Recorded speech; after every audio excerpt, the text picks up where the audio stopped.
इस चैप्टर को खत्म कर लेते हैं, ठीक है।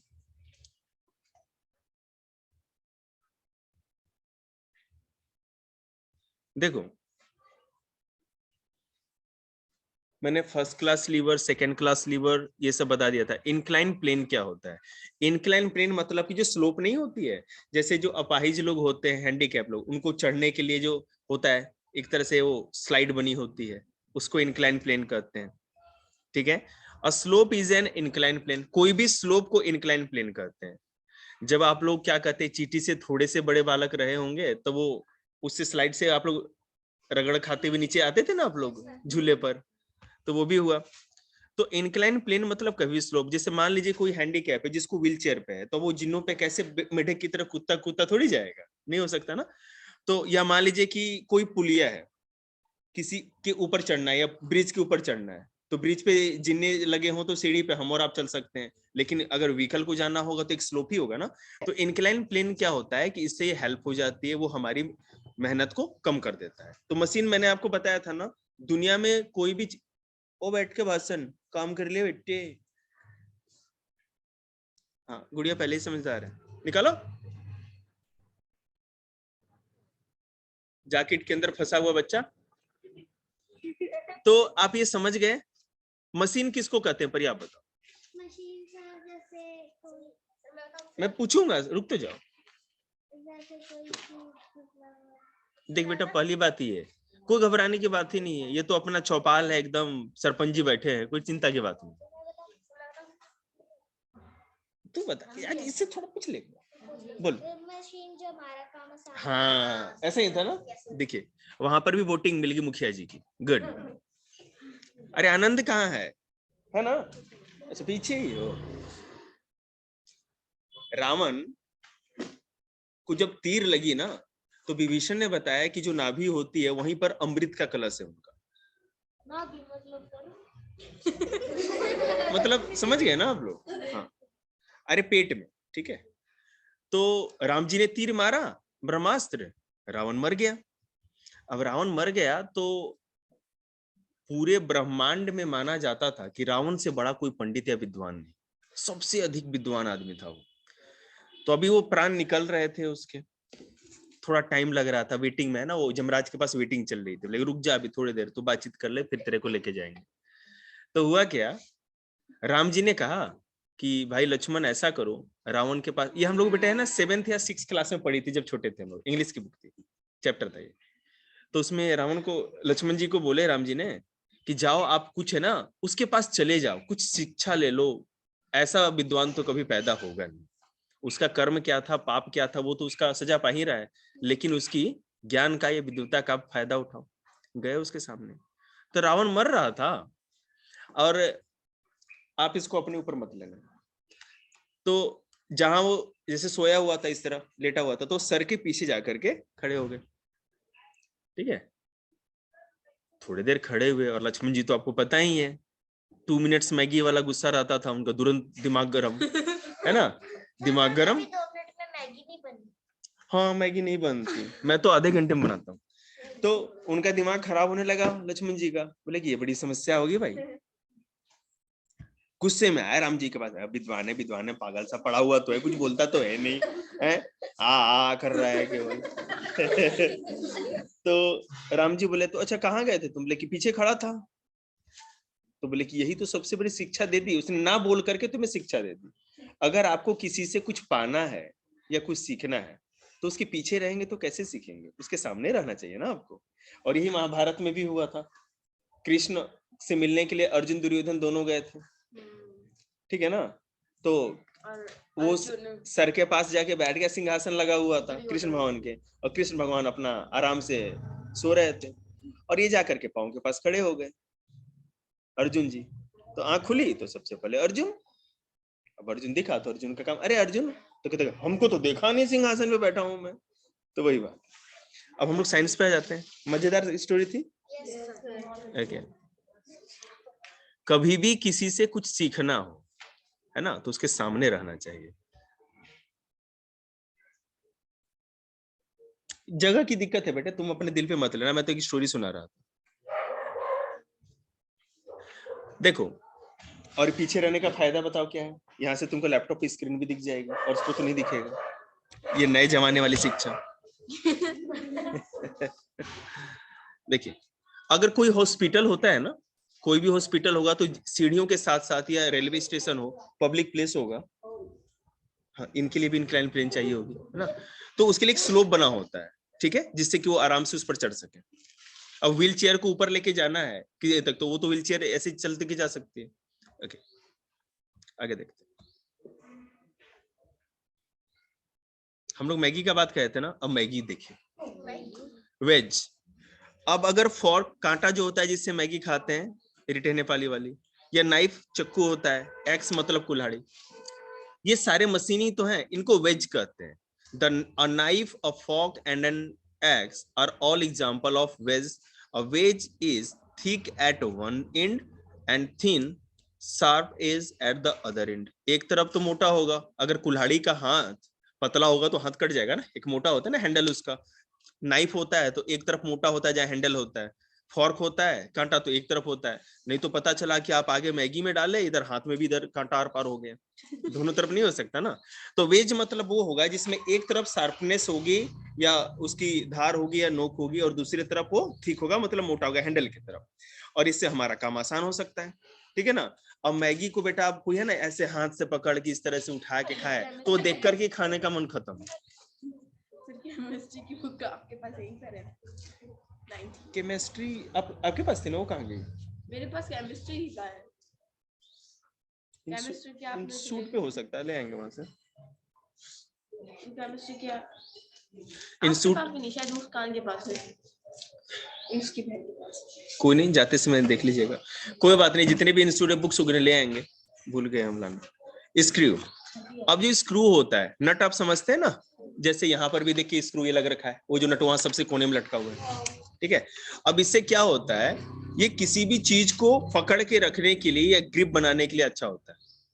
अब अगर मैं बोलूं कि ये शेड में पाइप लगाने हैं, अब दो बालक को खड़े कर दे, भैया तुम एक बालक है ना पकड़ के बैठे रहना, जब तक तुम बुढ़े नहीं हो जाओगे, पोपले नहीं जाओगे, तब तक पकड़े रहोगे इस पाइप को, ताकि एक साथ जोड़ के रखना है। पॉसिबल नहीं है, हमने केवल नट कस दिया, काम खत्म। एक स्क्रू जो है ये कितने काम की चीज है, ठीक है। ये लैपटॉप में छोटे छोटे स्क्रू लगे हुए हैं, अभी स्क्रू नहीं रहता तो दिक्कत होती ना, मैं स्क्रीन उठाता तब तक मदरबोर्ड नीचे चला जाता है ना, तो इस तरह। तो अब ये भी तो सोचना पड़ेगा ना कि स्क्रू सबसे पहले किसने बनाया, कब आया, मजेदार चीज तो वो है। The first screw machine was invented by Archimedes in the 3rd century BC। अभी 2022 साल है, 2022 है, तो 3 की बात करो, आज से 2019 years ago आर्किमिडीज ने ये स्क्रू मशीन बनाई थी। आर्किमिडीज आपको शायद यूनान के थे, मतलब ग्रीस, हाँ। Was one of the greatest mathematician of this time, designed a machine to lift fresh water from the hold of a ship belonging a king Hero II of Syracuse. His machine had a water-tight cylinder which enclosed a spiral running end to end, with its lower end immersed in the water. As the machine was turned by hand, the water collected in the rotating spiral blades was lifted out of the ship's hold. जैसे मैं बता रहा हूँ, ship जैसे समुद्र का जो होता है ना शिप, जिसपे जहाज होता है, पानी का जहाज, तो कभी पानी के जहाज वाला जो सिस्टम है तो उसको भी वाटर की जरूरत पड़ती है, तो समुद्र का पानी भी कभी ऊपर लेकर के आते हैं वो। अब उसमें क्या सिस्टम बना हुआ था किसी तरह का, कि वो एक बाल्टी लगी हुई थी, एक कंटेनर, और स्क्रू से कसा हुआ था, टाइट था, तो वो उसको क्या कहते गिरने नहीं देता था, उसी से वो कनेक्ट था, चैन पुली जो भी सिस्टम था वो बन रखा था। नहीं तो अगर वो स्क्रू नहीं होता तो किससे बांधते आप, ठीक है ना। तो वो इन्होंने सबसे पहले इसी चीज के लिए इन्वेंट किया था। पहले स्क्रू नहीं था, जब कैसे? हाँ, अच्छा क्वेश्चन। इसको स्क्रू नहीं था तो फर्नीचर कैसे बनाते थे? अरे आप उस समय की बात करो, मेरे घर के जो फर्नीचर बने थे उस जमाने में ना, बिना स्क्रू के बने थे। मैं आपको बताता हूँ, देखिए बैम्बू जानते हैं, बांस, जैसे वो हमारा जो लैडर रखा है सीढ़ी, इसकी खासियत क्या होती है कि अगर ये भींगेगा ना पानी में, इसके अंदर जाएगा वाटर, तो ये फैलेगा, स्प्रेड होगा, एक्सपेंड करेगा। अब होता क्या था, ड्रिल मशीन से या किसी चीज से सुराख कर देते थे इस लकड़ी में और इस लकड़ी में, ठीक है, और बैम्बो की किल बना लेते थे, छिल छिल के, समझ रहे हैं, किल जैसी बन जाएगी ना, नेल टाइप की, उसको डाल करके उसमें मार देते थे, ठोक देते थे पूरे बैम्बू नेल, ठीक है, और उसको यहाँ से कट कर देते थे, ऊपर से जितना भी निकला हुआ अंदर चला गया, इधर 2-3 इधर लगा दिए, इधर लगा दिए। और सर पहले छेद कितने से करा करते थे? बिल्कुल, अच्छा, लोहे का जो होता था, ठीक है, लोहे का एक स्पाइरल टाइप का होता था, जैसे ड्रिल मशीन में स्पाइरल होता है ना, तो उसको ऐसे डाल के बेटे ऐसे से घुमाते थे, ऐसे हैंडल से, तो उस तरह सुराख होता था। बहुत ज्यादा मुश्किल था उस जमाने में काम, और उस जमाने जो कारपेंटर थे ना, बिल्कुल mister India type body builder, लोहे की बॉडियां, इतना मेहनत करने का काम था, इसीलिए तो लोहे की बॉडी थी उनकी, डोले। बैम्बू सबसे अच्छा माना जाता है इस मामले में, जैसे जब ये कील या मतलब की जो स्क्रू नहीं बनाई गई थी, तो ये जो बैम्बू था ना, वो सड़ता नहीं। बैम्बू की एक और खासियत है, वो सड़ेगा नहीं, क्योंकि वैसे भी फर्नीचर को आप कोई बारिश में पानी में तो रखोगे नहीं। जब घर बनाते हैं जब भी यूज करते हैं। नहीं, वो तो दूसरी चीज है, फर्नीचर में उसकी नेल लगाई जाती थी, किल लगाई जाती थी। गूगल से देखिए, पुल्ली। पुल्ली क्या होता है, कोई भी चीज को, भारी चीज को ऊपर लिफ्ट करने के लिए हम लोग पुली सिस्टम लगाते हैं ना, आपने देखा चैन एक खींचते जाएंगे और कितना भी हैवी मटेरियल ऊपर उठता जाए। हाँ बिल्कुल, ये आपको घर बनाते हैं जब यूज किसको बेटे, हाँ पुली को, बिल्कुल, वो जो दो तरफ इस तरह लगा देते हैं, लेंटर पर, हाँ लेंटर पड़ने की, यहाँ पे वो जो पटरी लगा देते हैं, है ना, और उससे ऊपर सीधे चला जाता है और फिर नीचे आ जाता है, वही पुलिस सिस्टम है, वो तो लिफ्ट जैसा हो जाता है। चिपकाते किससे थे, क्या छोटी बात, आटे का वो बनता है लेप, याद है, मैदे का, और भी ज्यादा अच्छा होता था। मैं आपको बता दूं, अच्छी बात कागज पूछी, के लिए। अगर हम लोग को आर्ट एंड क्राफ्ट करने का काम पड़ता था ना बचपन में, तो क्या करते थे, जो मैदा होता है ना, मैदा तो समझते हैं जिससे घर में चीजें बनती हैं, तो मैदे को आग पानी में मिला करके उसको घोल बना लेते थे, ठीक है, और उसी से ले करके हम लोग क्या करते हैं, पेपर पे लगा करके ऐसे चिपका करके उसमें चिपका देते थे, फेविकॉल निकल जाएगा, वो नहीं निकलता था, लेकिन एक दिक्कत थी उसमें, अब उसको सुखाना पड़ेगा, दूसरी बात उसमें कीड़े लग जाते थे कभी कभी, तो उसका उपाय हम लोगों ने क्या निकाला था, चूहे मारने की दवा जो होती थी ना, या खटमल मारने वाली, तो उस मैदे में मिक्स कर देते थे, लेकिन वही बात है, ये बचपन में हम लोग ये स्टंट करते थे, आप लोग करिएगा मत, मम्मी ने इससे खूब मार खाया हम लोगों ने, पता चल गया तो पिटाई भी खाई। मतलब एक से एक हिटर थे हमारे घर में, अब मम्मी, आप समझ लीजिए मेरे पेरेंट, अब जिसको भी माने आप, हाँ खतरनाक, तो जो भी था तो इस तरह से बनाते थे। और मैं आपको बताऊं, जैसे क्रिकेट का बल्ला होता है ना, उसमें हैंडल बाद में पुट किया जाता है, हैंडल लगा होता है ना, तो हम लोग, अब जब हम लोग छोटे थे ना, तो इतने पैसे नहीं होते थे कि आप बैट खरीद के ले आओ, बैट खरीद के ले आओगे मतलब कि पूरे, मतलब कि साल भर की पॉकेट मनी गई, और पॉकेट मनी के नाम पे केवल थप्पड़ मिलता था, है ना, तो उस थप्पड़ से तो मिलना है नहीं बैट, तो क्या करते थे मैं आपको बताता हूँ, जो चूना होता है ना, चूना लाइमस्टोन, जैसे जो कोई तंबाकू बाकू की दुकान पे है ना, वो छोटी सी डिब्बी मिलती है, पहले ना सफेदी है ना, ये जो पेंट करते थे उसी से होता था, तो वो आपको मैं बताऊं, हजारों सालों से, जब तक सीमेंट का आविष्कार नहीं हुआ था, उसी से है ना दीवालों की चिनाई की जाती थी, एकदम पतला सा पाउडर जैसा रख देते थे उसपे, ठीक है, और ईंट के ऊपर ईंट रखते जाओ, मजाल है जो कभी उससे उखड़ जाए, ये पूरा का पूरा ये लाल किले जितनी भी चीज सब उसी तरह से तो बने, ठीक है, चूना और गारा उसको कहा जाता था। हुआ क्या कि उसमें हम लोग क्या करते थे ना, चीनी मिला देते थे, उसको लिक्विड के जैसा बना के उसमें चीनी मिला देते थे और उसका पेस्ट बना लेते थे, वो महा फेविकोल बन जाता था, और उसको लगा करके हमने हैंडल लगा दी, टूट ही नहीं सकता। तो बेटा चीनी में क्या होता है ना, एक स्टिचिंग कैपेसिटी होती है, लेकिन वो जो चूने के साथ मिक्स होती है ना बेटा, मुंह में चूना थोड़ी खाते हैं हम लोग, है ना, तो चूने के साथ मिक्स करते हैं ना, चीनी थोड़ी घोल भरा था उसमें।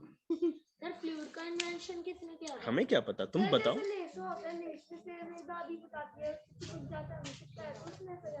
किसमें? हाँ हाँ, अरे तो गम होता है ना, जैसे आप जो ये गोंद के लड्डू खाते हो, ये पेड़ के अंदर से जो गोंद निकलती है ना, सूख जाती है, इसको इकट्ठा करते हैं। तो इसको पिघला करके है ना, इसको अगर पिघलाओगे तो बिल्कुल इसी से तो गम बनते थे पहले जमाने में। ये तो नेचुरल है बिल्कुल। आप फेविकॉल भी जो बनाते हो केमिकल से बनाया जाता है, नहीं तो पहले जो ग्लू हम लोग यूज करते थे इन्हीं गोंद से बनता था वो। ये सर हम आगे के साइड से सर चूने में पानी डाल के होता था।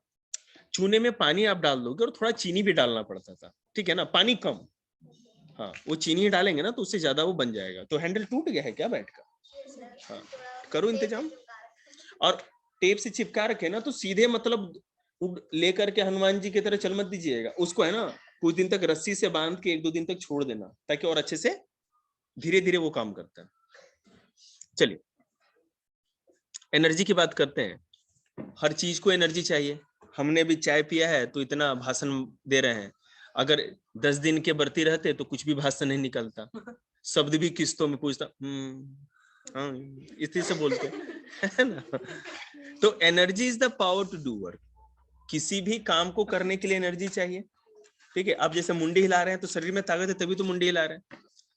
इसको भी रहने देते हैं। अगर मान लो आप घर से चल के यहाँ तक आए हैं तो ये चलने में जो भी आपको एनर्जी लगी हो, आप जो ने फूड खाया वो, लेकिन ये तो हम अपनी बात कर रहे हैं। हर चीज के लिए ये लैपटॉप इलेक्ट्रिसिटी से एनर्जी ले रहा है, ठीक है। उसी के बाद आप देखो कोई भी मशीन काम करेगा तो एनर्जी से, या तो आप उसको मस्कुलर फोर्स दो। अगर किसी भी मशीन जो है अगर इलेक्ट्रिसिटी से नहीं चल रहा, पेट्रोल डीजल से नहीं चल रहा, इसका मतलब आप उसको एनर्जी दे रहे हो, आपका मस्कुलर फोर्स लगेगा उसको, तभी तो काम होगा ना। तो पहले बात करते हैं मैकेनिकल एनर्जी की। ये मैकेनिकल एनर्जी क्या होती है? मैकेनिकल एनर्जी मतलब मशीन वाली ताकत, ठीक है। देखिए energy that an object has because of its position or its movement is called mechanical energy. It is two types, potential energy and kinetic energy. देखिए कोई भी चीज energy that an object has because of its position or its movement, कोई भी चीज है ये रही, इसके अंदर मूवमेंट हो जाए या इसका पोजीशन यहाँ है या वहां हो जाए, तो मूवमेंट होना किसी भी ऑब्जेक्ट में, किसी भी चीज का मूवमेंट होना या कुछ भी उसमें पोजीशन का चेंज होना, उसके लिए एनर्जी जो लगती है उसको मैकेनिकल एनर्जी कहते हैं। मैकेनिकल, ध्यान से सुनना ना, मैकेनिकल एनर्जी 2 टाइप के होते हैं।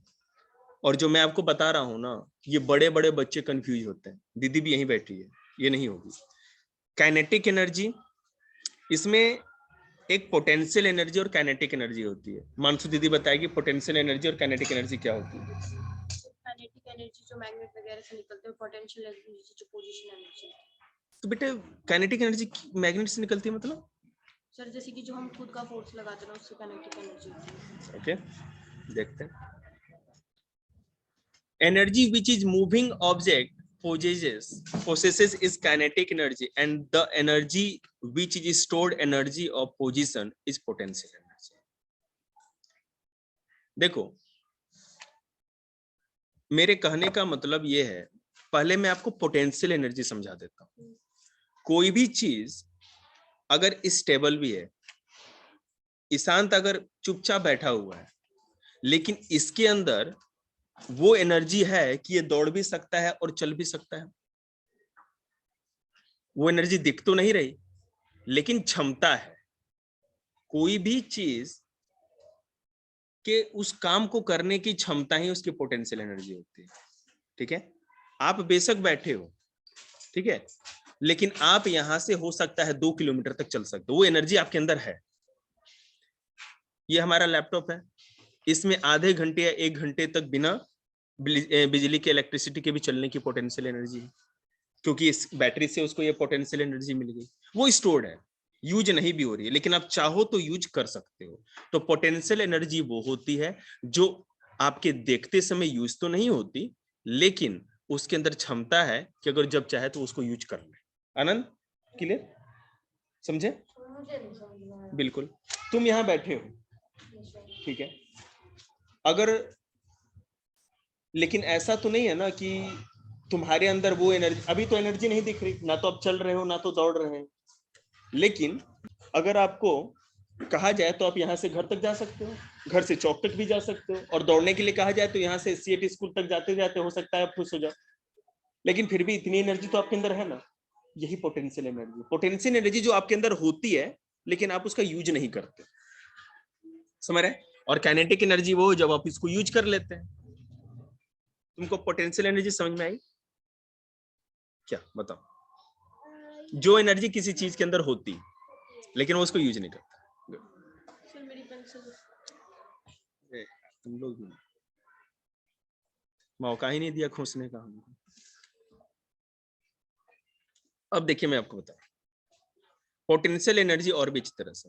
A moving car possesses kinetic energy, a drawn बो पोजेस पोटेंशियल एनर्जी।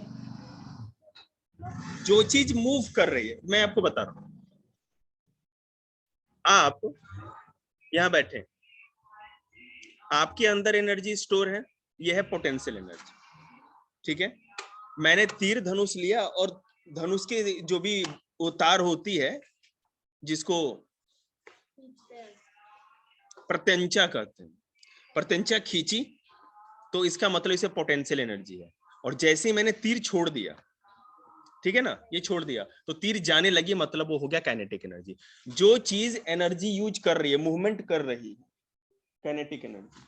और जो चीज मूवमेंट नहीं कर रही है लेकिन आपको पता है इसके अंदर एनर्जी, तो आपने इसको खींचा तो अब इसमें एनर्जी है, छोड़ते ही वो बिल्कुल उड़ेगा, ठीक है। तो वो होता है क्या कहते हैं, पोटेंशियल एनर्जी। जो अंदर होती है पोटेंशियल एनर्जी है, और जो चीज यूज होती है, मूवमेंट होती है। आप दौड़ रहे हो, आप काइनेटिक एनर्जी दिख रहा है। आप चल रहे हो, काइनेटिक एनर्जी दिख रहा है। आप बैठे हुए हो, आप सोए हुए हो, एनर्जी यूज नहीं कर रहे हो, तो पोटेंशियल एनर्जी। क्लियर? बताओ Anand, what is kinetic energy and what is potential energy? Potential energy जो वो यूज नहीं कर रहे हो, और काइनेटिक काइनेटिक काइनेटिक एनर्जी जो हम यूज कर रहे हो। बिल्कुल सीधा से हिसाब, गुड। तुम भी बता सकते हो ना। सोलर एनर्जी, सोलर पैनल लगा देते हैं ना हर जगह हम लोग, और आपको पता है अगर सोलर पैनल लगा हुआ हो, हम तो यहाँ की क्या बात करें, मैं सोलर एनर्जी से रिलेटेड 2-3 कॉन्सेप्ट आपको मजेदार, क्योंकि आपको मजा भी तो आना चाहिए। आपको पता है कि जहां पर भी बिजली नहीं पहुंचती, इलेक्ट्रिसिटी नहीं होती, वहां सोलर पैनल लगा दिए जाते हैं। वो सन से लाइट, बिल्कुल सही। जहां भी सूरज की धूप मिल जाएगी वहां से आप सोलर एनर्जी, सोलर पैनल लगा दो, वो जो छाते होते हैं, है ना, पैनल और बोर्ड जो होता है, और उसके बाद आपको एनर्जी मिल जाएगी। हॉस्पिटल में लगे होते हैं। होता क्या है मैं आपको बताऊं, देखिए पहले इंडिया में जब सोलर पैनल शुरू में बनाए गए, ठीक है ना, तो ये जो मटेरियल यूज किया जाता था ये सिलिकॉन होता, सॉरी ये क्या नाम था, सिल्वर होता था, चांदी का यूज करना पड़ता था। अब चांदी तो बहुत रेयर मेटल है, महंगा भी है, तो कौन उतना महंगा खर्चा करे। लेकिन आज के डेट में वैज्ञानिकों ने उसका उपाय निकाल लिया है। अब हम लोग सिलिकॉन यूज करते हैं, ठीक है। सिलिकॉन से क्या होता है, एक प्लास्टिक के जैसा ही मटेरियल होता है सिलिकॉन, और वो इजीली अवेलेबल भी हम बना भी सकते हैं, और उसी से सोलर पैनल बनते हैं, ठीक है। मैं आपको बताऊं, यहां पर आप इस यहां की बात करो जहां हम और आप बैठे, ठीक है। हमने यहाँ इलेक्ट्रिसिटी थी, हमने बोर्ड लगाया, अपना लैपटॉप लगाया, आपकी क्लास ले रहे, नहीं भी होता निकाल देते चार्ज, जब तक बैटरी काम कर लेते, ठीक है। ये भी नहीं होता तो हम क्या करते, इन्वर्टर लगा लेते अपना, इन्वर्टर जो होता है, या जनरेटर ले आते जो शादी विवाह में होता है, ये हो सकता था ना, ये सारी चीजें हो सकती थी। लेकिन आप बताओ स्पेस में क्या लेके जाओगे, स्पेस में तो ना आप इन्वर्टर, कितनी बैटरी लेके जाओगे, कब तक चलेगा वो। तो जो भी सैटेलाइट स्पेस में छोड़ी जाती है, स्पेस समझते हैं ना आप लोग सारे, स्पेस में अगर जो हम सैटेलाइट छोड़ते हैं तो उसमें देखें ना 2 पंखे जैसे लगे होते हैं इस तरह से, वो पैनल होते हैं, सोलर पैनल लगे होते हैं। क्योंकि स्पेस में और कुछ मिले या नहीं मिले, सूरज की रोशनी तो मिलेगी ना, वो तो हमें हर जगह मिलेगी, तो उसी सोलर पैनल से चार्ज होता है वो। किसके, हम तुमरा कहाँ लिए हैं पेंसिल, ले आओ डब्बा हमरा वहां से। मांग तो ऐसे रही है जैसे कि पेंसिल का डब्बा हमको दिए, जबरदस्ती। तो देखिए उसमें जो सोलर पैनल लगा होता है, हाँ एक बात और, हमें नहीं पता, गूगल से देखो। सर जैसे फिर आपने बोला स्पेस में सोलर सोलर पैनल से लाइट मिलती है तो पर हर टाइम तो नहीं रहती ना वहाँ पे। तो बेटे हाँ, अच्छा क्वेश्चन है, तो यही तो इसका जवाब है ना, आपके क्वेश्चन में ही 2-4 क्वेश्चनों का जवाब है। जो सोलर पैनल होता है ना, उसको सूरज की धूप मिलती है ना, तो सोलर पैनल बिजली नहीं बनाता, वो जो हीट है नीचे जो बड़ा बैटरी लगा होता है ना उस तक पहुंचाता है। स्टॉप करो। स्टोर करता है उस एनर्जी को और उसको है ना बैटरी तक भेजता है, नीचे जो आपका बड़ा सा बैटरी इन्वर्टर होता है ना उसको चार्ज करता है। घर में भी ऐसा ही होता है, आपने छत पे सोलर पैनल लगा रखे होंगे तो बड़े बड़े ना बैटरी होते हैं, वो चार्ज होते हैं और फिर वो बिजली बना करके जैसे घर में सप्लाई तो देते हैं। तो उनके अंदर भी लिथियम बैटरी जो सैटेलाइट होती है ना, तो वहां मतलब आप ये सोच लो, ये बड़े बड़े ट्रक वाले बैटरी थोड़ी लेके जाएंगे, उतना वजन तो लेके नहीं जा सकते। स्पेस टेक्नोलॉजी का एक ही मतलब है, आप कितना वजन कम कर सकते हो, जितना वेट रिड्यूस करके कोई चीज को बाहर भेजोगे उतना ही ऐसा काम होगा। स्पेस में वेट का पता नहीं चलता ना। नहीं पता चलता, लेकिन आपको यहाँ से हाँ, वो नहीं, हाँ वो बिल्कुल नहीं चलता, ग्रेविटेशन में तो है ही चैप्टर। तो उसके अंदर लिथियम बैटरी, बेटा ये लैपटॉप है ना, पता है क्यों महंगा बैटरी आता है ये फोन का, ये लिथियम बैटरी होती है इसके अंदर, समझ रहे हैं ना, जो ड्राई सेल होता है इसके अंदर लिथियम बैटरी होती है। अब उसमें जो आप सैटेलाइट में भेजते हो और भी एडवांस बैटरी होती है, समझ रहे हैं ना, लिथियम बैटरी, और वो एक बार चार्ज होने के बाद बहुत देर तक काम करता है, माने उसकी लाइफ ज्यादा होती है, फिर दूसरे दिन हुआ तो फिर चार्ज हो रहा है, काम चल रहा है।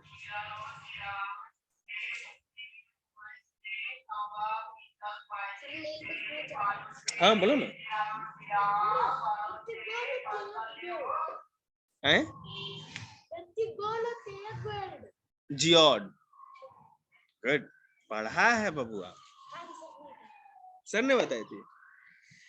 तो सर ने ये नहीं बताया जियोड का मतलब क्या होता है? पिक्चर तो तुम धरती का देख नहीं रहा, धरती पे ही बैठा है, असली दिखा दी धरती निकाल के, मतलब क्या वो शुक्र अवतार था भगवान विष्णु का? बता।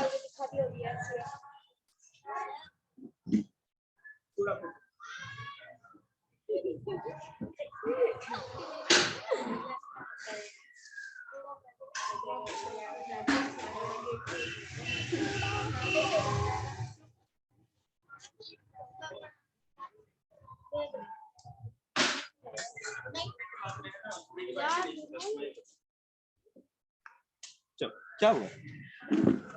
आप इतना बड़ा देख रहा है? हाँ सर प्रशांत बोल रहा था ऐसे ऐसी चीज हमारे अंदर कौन सी होती है जिससे हम बातें करते हैं और चलते हैं, ऐसी कौन सी चीज होती है? एनर्जी हमारे अंदर कहाँ से आती है? अरे नहीं वो मैं बोल रहा था आत्मा, जान कैसे तीसरा आत्मा होती है। ये है बच्चे, नहीं नहीं ऐसे कहा पीटे, छोटे में सबको ऐसे क्वेश्चन आता है। गुड, प्रशांत जी हमसे, आपके स्टूडेंट जब ऐसे क्वेश्चन है तो ऐसे पिटना होता है। हाँ, आपने पढ़ा रखा होगा। पढ़ा रखा है लेकिन कोई बात नहीं, सेल उल के बारे में थोड़ा कम बताया। देखो बेटा क्या होता है ना कि हमारा पूरा जो शरीर है, थोड़ा मैं कभी कभी लालच में पड़ जाता हूँ, हमारा जो शरीर है ना, कोई भी ह्यूमन बीइंग मतलब कि जो लिविंग सजीव चीजें होती हैं, या तो कोई जानवर जैसे आप लोग बैठे हो, या मान लीजिए कि कोई भी प्लांट जैसे कि आपको ट्री ये दिख रहा है, हर चीज का जो सबसे छोटा पार्ट होता है उसको सेल या कोशिका कहते हैं। सेल, वो सेल लिविंग ऑर्गेनिज्म है, ठीक है, उसके अंदर लाइफ होती है। हम जो भी खाते हैं, जो भी, वो एक एनर्जी के रूप में ग्लूकोज बनाता है। हम जो खाते हैं भाई, ओएस खरा पीला वाला, ये खाएगा तो क्या होगा, पहले माउथ में जाएगा, सलाइवा दोनों तरफ, सलाइवा ग्लैंड है, सलाइवा ग्लैंड मिक्स होंगे, उसको और क्या कहते हैं, इजी टू सोलो बनाएंगे, मतलब निगलने में आसान बनाएंगे, फिर ओइसोफेगस के थ्रू जाएगा हमारे पहले स्टमक में। सर उसका क्वेश्चन समझ आया था आपको? उसको समझाने के लिए तुम बता रहे हैं ना क्या कि हमारे अंदर ताकत कहाँ से आती है, हमारे अंदर लाइफ क्या, हम लोग क्या है अंदर जो काम करता है, क्या है जो हमें बताता है कि हम क्या कर रहे हैं? नहीं सर जो आप कह रहे हैं वही बता। हम अपना एजेंट को पहचानते, टी फॉर प्रशांत देखिए लिखा है। हम क्वेश्चन थोड़ी सुनते हैं, बच्चे का मुंह देख के बता देते हैं, मुंह दिखाओ, दिख गया, दिख गया। तो देखिए होता क्या है हम जो खाना खाते हैं ओएसोफेगस के थ्रू पहले हमारे स्टमक में जाता है, मतलब पेट होता है एक बैग के जैसा। उस पेट में हाइड्रोक्लोरिक एसिड होता है। वो एसिड ऐसा है कि अगर अभी हम आपके शरीर पे या अपने शरीर पे मेरे गिर जाए तो पूरा शरीर, स्किन पूरा जला देगा, मांस तक जल जाएगा, इतना खतरनाक होता है। लेकिन वो हमारे पेट के अंदर होता है। और वो क्या करता है, जो भी हम खाते हैं ना, पहले उसके अंदर जो भी खाएंगे माउथ में बैक्टीरिया होता है, अंदर जाएगा तो उस बैक्टीरिया को जला करके खत्म कर देता है। फिर वहां से वो खाना कहाँ जाता है, हमारे स्मॉल इंटेस्टाइन में, छोटी आंत में, पेट से। कोई भी खाना खाते हैं तो 3 से 4 घंटे लगते हैं उसको पचने में। पैंक्रियाज का बता देंगे, दीदी भी बता देगी। तो हमारे जब स्मॉल इंटेस्टाइन में जब वो जाता है छोटी आंत में, तो वहां पर हमारे लीवर से पैंक्रिया, जो हमारा पैंक्रियाज होता है जिसको हिंदी में अग्नाशय कहते हैं, ठीक है, वहां से सब जगह से डाइजेस्टिव जूसेज, मतलब खाने को पचाने वाली जो चीजें होती है वहां पे मिक्सअप होती है खाने के साथ, उसको पचाया जाता है। और हमारा स्मॉल इंटेस्टाइन पता है क्या करता है, खाने को मथने का काम करता है। मम्मी घी निकालती है ना ऐसे मथ करके, तो खाने को मथता है। आप कोई भी चीज जिसमें थोड़ा बहुत लिक्विड हो, मथेंगे तो क्या होगा, सारा लिक्विड बाहर आ जाएगा ना, पानी बाहर आ जाएगा। तो हमने जितना भी खाया है उसमें से लिक्विड फॉर्म में सारी चीजें निकलती हैं। और हमारी जो छोटी आंत है ना, स्मॉल इंटेस्टाइन, वहां पर विलीज होती है, एकदम रेसे टाइप की। स्पंज देखा है ना आपने, अगर, हाँ, फिंगर राइट की स्ट्रक्चर वो नहीं समझेंगे, मैं ये कह रहा हूँ, स्पंज देखा है आपने, अगर स्पंज रख देंगे तो पानी को सारा सोख लेता है ना, जो क्या सीट के अंदर लगा होता है स्पंज, फॉर्म टाइप का।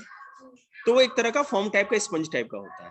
हम जो भी खाते हैं, आप चाहे पिज्जा खाओ और चाहे आप कोको कोला पियो, जो भी जिसके अंदर थोड़ी भी एनर्जी होगी, सब कुछ ग्लूकोज बन जाता है। और वो हमारा शरीर जो लेता है उसको लिक्विड फॉर्म में लेता है। ठीक है, चाहे बाजरे की रोटी 10 खा लीजिए और 2 कुकर सरसों का साग, ठीक है, पिज्जा, लेज चिप्स हमको सब पता है। तो मैंने जो भी खाते हैं तो वो उससे जो लिक्विड निकलता है, तो हमारी जो विलीज होती है ना स्मॉल इंटेस्टाइन में, वो उसे सोख लेती है। और विलीज जो होती है उसी के अंदर रेड ब्लड सेल, खून के पाइप्स होते हैं।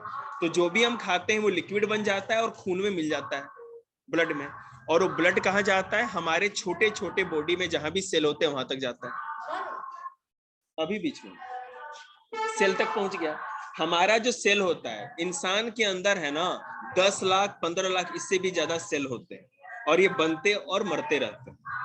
ठीक है, पूरा शरीर ही सेल से बना होता है। 1 मिनट बेटे रुको, तुम लोग जरा इनको जाने दो, दिल्ली जल बोर्ड को। तो होता क्या है, वो फिर खून जो है, ब्लड हमारा स्मॉल इंटेस्टाइन से वो ग्लूकोज ले लेता है अपने अंदर, लिक्विड तो लिक्विड में घुल जाएगा और सब सेल तक पहुंचा देता है, जितने भी हमारे शरीर में सेल होते हैं।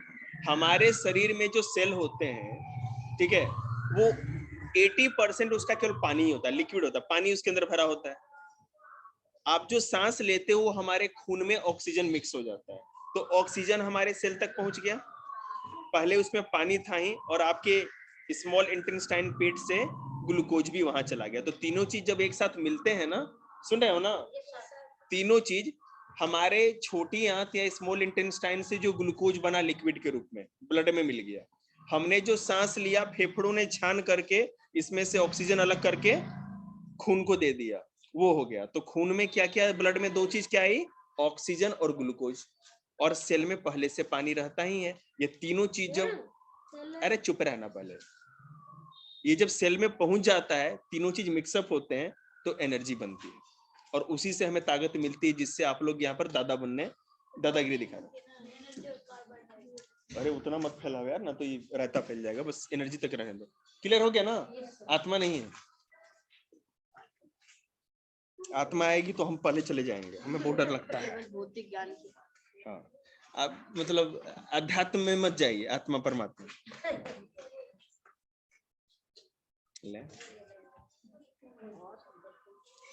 अरे खोल दो, गेट बंद कर देना, कितना टाइम हो गया? होने ही वाला है। चलिए 7 मिनट और आपको लगेगा। अब देखिए, ये तो समझ में आ गया आपको कि सोलर एनर्जी क्या है। सोलर एनर्जी क्या होती है कि हम लोग बैठिए खाट में। सोलर एनर्जी क्या होती है कि सोलर एनर्जी, सोलर पैनल लगाते हैं वो सन से सूरज की रोशनी को हीट एनर्जी ले लेता है और हीट एनर्जी को इलेक्ट्रिक एनर्जी में कन्वर्ट कर देता है। विंड एनर्जी क्या होती है, आपने देखा होगा ना, बड़े बड़े वो पंखे लगे होते हैं, है ना, विंड मिल लगे होते हैं जी, तीन वो पंखों वाले, पंखुड़ी वाले, विंड मिल। हाँ, और मिल इसलिए कहते हैं ना लाडो, क्योंकि एक पंखा है ना कितना बिजली देगा, ठीक है, बहुत सारे लगे होते हैं ना मिल के जैसे, पूरे फार्म के जैसे। तो विंड मिल लगी वहां लगी होती है जहां हवाएं बहुत ज्यादा तेज बहती हैं, और उनसे जो ये घूमता है ना, तो इनके घूमने से जो एनर्जी जनरेट होती है उसको स्टोर करके बिजली में बदल देता है। हाइड्रो इलेक्ट्रिसिटी एनर्जी, आपने देखा होगा ना कि डैम बन जाते हैं और वहां से ऊपर से ना बहुत तेजी से झरने की तरफ पानी नीचे आता है, ठीक है, और पानी जब नीचे आता है तो डैम के बॉटम पे ही टरबाइन लगा होता है। टरबाइन मतलब पंखे वाला, पंखा ऐसे घूमने वाला, ठीक है ना। तो पानी उस पर गिरता रहता है फोर्स के साथ, बार बार वो पंखुड़ी घूमते रहती है, और वहां से जो एनर्जी जनरेट होती है वो जनरेटर के पास जाती है, जिससे कि बिजली फिर बना देता है। शादी ब्याह में आप लोगों ने जनरेटर देखा है ना, उसमें क्या करते हो, हैंडल लगा के ऐसे घुमाते हैं और फिर वो मोटर चलने लगता है, वो फिर घूमता रहेगा। तो वो जो तेजी से उसका जो व्हील घूमता है ना, उससे जो एनर्जी जनरेट होती है और उसी से जनरेटर फिर बिजली बना के आगे भेजता है, समझ रहे हैं ना। हाँ, लाइट एनर्जी,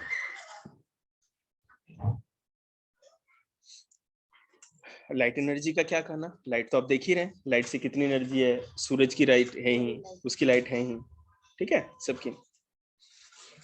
तो लाइट एनर्जी के चलते ही कैंडल जलता है, CFL जलता है, ट्यूब जलती है, LED बल्ब जलता है, और सूरज तो है ही। हीट एनर्जी की बात करते हैं, देखिए, heat is also a form of energy which we get from the sun and also burning of fuel.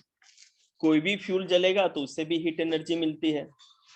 अब सूरज के पास नीचे बैठे हैं हम लोग, तो हम लोग को गर्मी मिल रही है ना, क्योंकि उसमें से हीट एनर्जी आ रही है। अगर वो नहीं रहेगा तो क्या करेंगे हम लोग, अपना या तो लकड़ी जला लेते हैं या कुछ हीटर लगा लेंगे, कुछ ना कुछ करेंगे ना, आप लोग तो मतलब जो भी समझ रहे हैं। तो हीट एनर्जी कोई भी फ्यूल के जलने से होता है। तुम ही बताओ, तो ये बेटा आपको ये तो पता है कि जो रूम हीटर होता है, अच्छा निहांशु तुम बताओ, निहांशु से कुछ नहीं पूछा मैंने।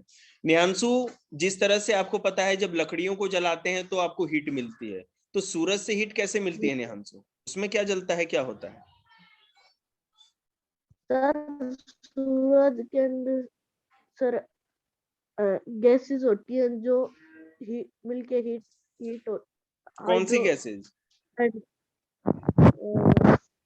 हाइड्रोजन। हाँ गुड।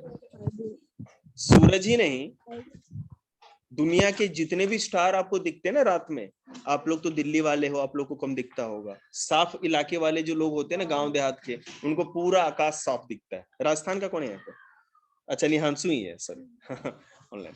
तो जैसे राजस्थान में जाते हो ना निहांशु, रात के समय में देखते हो कितना बिल्कुल, रात में बिल्कुल अगर अंधेरी रात हो, अमावस्या की रात हो, तो पूरे है ना तारे आकाश में साफ साफ दिखेंगे, और रेगिस्तानों में और अच्छा दिखता है। तो जितने भी आपको रात में ऊपर तारे दिखते हैं ना, सबके सब हाइड्रोजन गैस के बने होते हैं। उसमें 97%, जैसे ऑक्सीजन और नाइट्रोजन होता है ना, उस तरह का वो क्या बह रहा है सोने वाला, मास्टर कॉल से बनाएगा, काम कर। आप कैसे आलसी बनाओगे? नहीं, ब्लू को देख करके रेड रंग बदल सकता है ना वो लोग। तो मेरे कहने का मतलब है, तो उसमें 97% हाइड्रोजन होता है। तो आप कहोगे सर जी हाइड्रोजन है तो क्या हो गया, हाइड्रोजन बहुत बड़ी चीज है। हाइड्रोजन के दो एटम जब आपस में जुड़ते हैं ना, तो जुड़ करके हीलियम बना लेते हैं। हीलियम का एक एटम मतलब छोटा सा हीलियम, और उससे बहुत एनर्जी निकलती है। एटम बम का नाम सुना है ना आप लोगों ने, हाइड्रोजन बम का, वो ऐसे ही काम करता है। साउंड एनर्जी, साउंड के अंदर भी एनर्जी है, ठीक है ना। अभी कस के कोई चिल्लाने लगे, छोटी बच्ची होती है ना, वो इतनी छोटी बच्ची, और गले फाड़ के चिल्लाने लगे, तो समझो कि आपकी लग गई लंका, अब शांति से जी नहीं सकते। जैसे चलो इंस्टीट्यूट में थर्ड क्लास की हाँ, ओ वाणी, हाँ वाणी। अरे मत वाणी तो वाणी होती है। वो मैंने बच्ची नहीं थी, मतलब चलता फिरता है ना, बोपोस तोप था वो। कान एकदम है ना, कान के पर्दे हिला देती थी। फिर आप उसे मारते होगे तभी। अरे बिल्कुल नहीं, वो ऐसे बच्चे को कौन मारेगा, तुम देखती तब तो उसको। इतना सवाल पूछती थी वो, ये कैसे है? बस उसका एक ही सवाल था, लंच का टाइम हो गया क्या? कोरोना ने सारे बच्चे इधर कर दिए। देखिए, law of conservation of energy. Energy, इसका मतलब ये होता है कि एनर्जी केवल फॉर्म चेंज करती है, ना तो एनर्जी कोई बना सकता है और ना ही एनर्जी कोई मिटा सकता है। समझ में आ रही है बात आपको? मैं आपको बता रहा हूं, आपके अंदर तो एनर्जी है ना, अब आप क्या करोगे कि जब चलोगे तो वो खर्च हो जाएगा, तो एनर्जी किसी दूसरे फॉर्म में यूज हो गया। सूरज के अंदर हीट एनर्जी है, हमने सोलर पैनल लगाया, उसमें हीट एनर्जी को एब्जॉर्ब कर लिया, सोख लिया, और उसको किस में बदल दिया? इलेक्ट्रिकल एनर्जी में। तो ये चीज केवल बदल जाती है, एनर्जी कभी खत्म नहीं हो सकती, किसी ना किसी फॉर्म में वो रहती ही रहती है। जैसे जब सन की रेज होती है बहुत गर्मी की सीजन में, तब एनर्जी खत्म होती है किसी की, जैसे धूप में कहीं जा रहे हो तो। मतलब इंसान की एनर्जी, तो बेटा वो नहीं नहीं नहीं नहीं, वो प्रॉब्लम बताऊंगा। ठीक है बेटा, आज इतना ही, ये चैप्टर खत्म हो गया। काहे उठ रहे हो? क्या हुआ? क्या हो गया? चक्के लगे हैं पाँव में? अभी दीदी ने क्वेश्चन पूछा, इसका जवाब तो सुन लो।